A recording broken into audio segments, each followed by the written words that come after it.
देखिए, uniform civil code जो कि उत्तराखंड की सरकार द्वारा लागू किए जाने की बात की जा रही है और हमने प्रेस वार्ता इस विषय पर करी क्योंकि भारतीय संविधान में एक लैंडमार्क जजमेंट हुआ था वर्ष 1973 में केशवानंद भारतीवाद, जिसमें एक मूल ढांचे का सिद्धांत दिया गया था और यूनिफॉर्म सिविल कोड मूल ढांचे के सिद्धांत का उल्लंघन करता है और हमने उन विषयों पर सरकार को ज्ञापन सौंपा। यहाँ पर मैं निश्चित तौर पर कुछ धाराओं का जिक्र करना चाहूँगा। धारा और 15 और 17 सिविल मामलों को क्रिमिनलाइज करने की कोशिश करती है।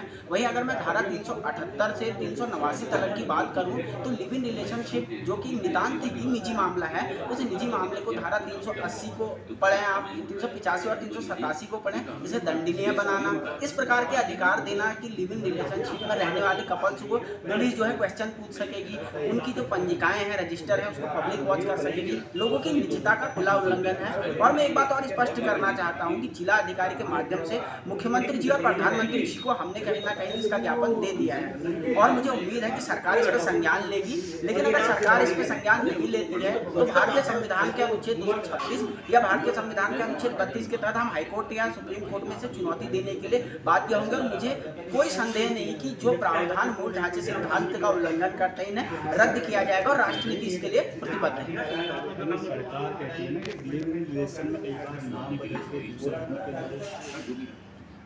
अन्य धर्म के लोगों से छलावा करते हैं, वो कहीं ना कहीं ये अपराध सरकार का ये भी पॉइंट है। बिल्कुल, सरकार का देखिए, हमने यूनिफॉर्म सिविल कोड का कहीं विरोध नहीं किया और जहाँ तक अगर धर्म बदल करके शादी करने का मामला है, मैं आपको हिंदू एक्ट का प्रोविजन दिलाता हूँ। अगर धोखा दे करके शादी की जाती है तो शादी को नल एंड वॉइड डिक्लेयर किया जाता है। आप धर्मांतरण कानून एक लाए हैं, उसमें प्रावधान डाल दीजिए कि फ्रॉड के तरीके से चीज़ें अगर शादी की जाएगी या धोखा दिया जाएगा उसको सजा का अलग प्रावधान कर दीजिए। इसके लिए इतना बड़ा यूसीसी लाने की जरूरत नहीं, एक क्लॉज एक सेक्शन जोड़ के काम हो सकता है।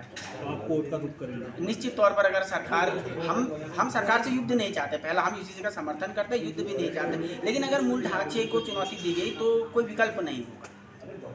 चलिए, धन्यवाद।